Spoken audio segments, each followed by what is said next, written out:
Hello students, welcome to my channel online classes.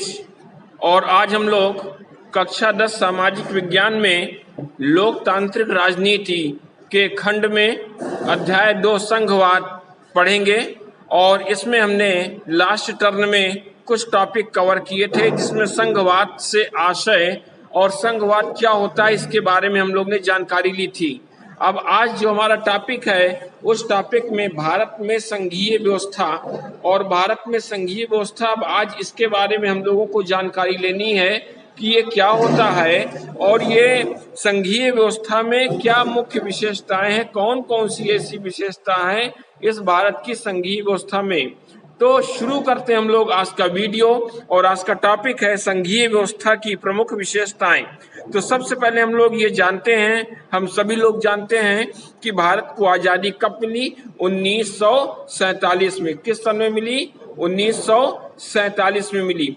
और इस 1947 में आज़ादी मिलने के बाद अब मेन चैलेंज क्या थी, मेन चुनौती क्या थी कि कैसे जो है आखिर भारत की व्यवस्थाओं को हम चला सकते हैं। 1947 के बाद बड़ी स्थिति दुष्कर हो गई थी और भारतीय संविधान में जो भी भारत के राज्य थे उन राज्यों का संघ उसको घोषित किया गया था। साथ में संविधान में संघ शब्द नहीं आया कहीं भी, किंतु भारतीय संघ का गठन हो गया और संघीय शासन व्यवस्था के सिद्धांत पर ही ये हो गया। अब ये जो भारतीय संघीय व्यवस्था है इसमें आखिर क्या खास बात है, कौन कौन सी ऐसी कैरेक्टरिस्टिक्स है, ऐसी विशेषताएं हैं। तो नंबर 1 में आती है केंद्रीय संघवाद। अब ये विशेषता क्या है इसके बारे में जानते हैं। केंद्रीय संघवाद क्या होता है? क्योंकि भारत में जो भी संघवाद है, संघात्मक शासन था, ये अन्य देशों के शासन से भिन्न है। दूसरे देशों में जो भी व्यवस्था है वहां से इसमें चेंजिंग है। और भारत में 2 प्रकार की सरकारें होती हैं, ये निश्चित है, लेकिन केंद्र को इसमें शक्तिशाली बनाया गया है और केंद्र को ज्यादा से ज्यादा अधिकार भी दिए गए हैं। और इसीलिए भारतीय संघ को क्या कहा गया है? एकीकृत संघवाद कहा जाता है। क्या कहा जाता है? एकीकृत संघवाद कहा जाता है। इसके अलावा हमारे भारत देश का जो संविधान है ये कठोर संविधान है और संविधान में केंद्र और राज्य इनके बीच में जो बंटवारा किया गया है, किस चीज का बंटवारा किया गया है? सत्ता का बंटवारा किया गया है और लिखित रूप से सत्ता का बंटवारा किया गया है ना, केंद्र और राज्य सरकारों के बीच में। इसमें आसानी से परिवर्तन करना बड़ा ही कठिन है और आसान काम नहीं है, क्योंकि जब तक दोनों की सहमति नहीं होगी, केंद्र की और राज्य की, तब तक इसमें कोई भी परिवर्तन नहीं हो सकता। और संसद के दोनों सदनों में 2/3 बहुमत से प्रस्ताव पास करा के कम से कम आधे राज्यों की विधानसभा में उसको मंजूर कराया जाता है। तो इस तरह ये कहा जा सकता है कि हमारे देश का जो संविधान है वो कठोर है। इसके अलावा और क्या विशेषताएं इसमें हो सकती हैं?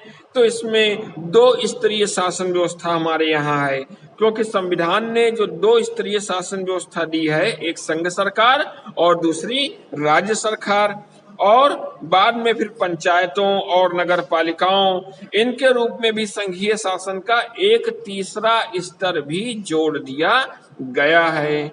और क्या हुआ है?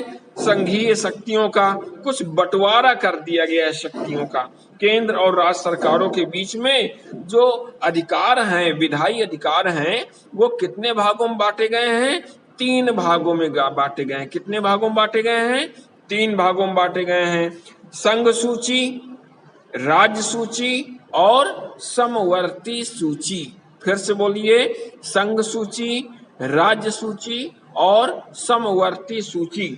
तो संघ सूची में राष्ट्रीय महत्व के जो विषय रखे गए हैं उन पे केंद्र में ही कानून बनेंगे। कौन कानून बनाएगा? केंद्र सरकार बनाएगा। इसके अलावा जो राज्य सूची है इसमें कुछ कम महत्व के विषय रखे गए हैं और इसमें कानून कौन बनाएगा? राज्य सरकार बनाएगी। इसके अलावा जो तीसरी शक्ति है, तीसरी सूची है, उसको हम लोग बोलते हैं समवर्ती सूची। और इस समवर्ती सूची पर राज्य सरकार और केंद्र सरकार दोनों मिल करके ही अपने नियम बना सकते हैं, कानून बना सकते हैं, तभी वो कानून मान्य होगा। इसके अलावा और भी कुछ विशेषताएं हैं। अब उन विशेषताओं में है कि एकीकृत न्यायपालिका। अब ये न्यायपालिका की बात यहाँ पे आ रही है कि जो भी संघात्मक शासन है, यहाँ पे केंद्र और राज्य सरकारों की जो अलग अलग कार्यपालिका और व्यवस्थापिका है, लेकिन जो न्यायपालिका है, न्यायालय है, तो ये दोनों के लिए एक ही है। और इसमें फायदा क्या होगा कि कभी भी केंद्र सरकार और राज्य सरकार का जब आपसी झगड़ा होता है, कोई जो है बात में सहमति नहीं बनती, तो उसका झगड़ों का निपटारा भी किया जा सके। इसलिए हमारे देश की जो न्यायपालिका है ये एकीकृत है, केंद्र और राज्य दोनों के लिए एक ही है। इसके अलावा न्यायपालिका शक्तिशाली भी है। अब शक्तिशाली कैसे है? क्योंकि इसमें न्यायपालिका की भूमिका ही बहुत ही पावरफुल है, महत्वपूर्ण है। और शक्तियों के बंटवारे से संबंधित कोई भी विवाद होगा तो उसका फैसला उच्च न्यायालय में और सर्वोच्च न्यायालय में ही होता है। और वित्तीय स्वायत्तता भी है हमारे संविधान में। सरकार चलाने के लिए, अपनी जिम्मेदारी को निभाने के लिए जो केंद्र सरकार और राज्य सरकार है, इनको कर लगाने का, टैक्स लगाने का, राजस्व वसूली करने का और संसाधन जमा करने का भी अधिकार है। तो राज्य सरकार को वित्तीय स्वायत्तता भी प्राप्त होती है। तो इस प्रकार हम लोगों ने इतनी सारी बातों में ये जाना कि जो भारत में संघीय व्यवस्था चल रही है, वो संघीय व्यवस्था की प्रमुख विशेषताएं कौन कौन सी हैं और कितना शक्तिशाली जो है हमारे देश में ये व्यवस्थाएं काम कर रही हैं। तो आज हम लोग यहीं तक पढ़ेंगे और फिर मिलते हैं हम लोग अपने अगले टर्न में एक नए टॉपिक के साथ।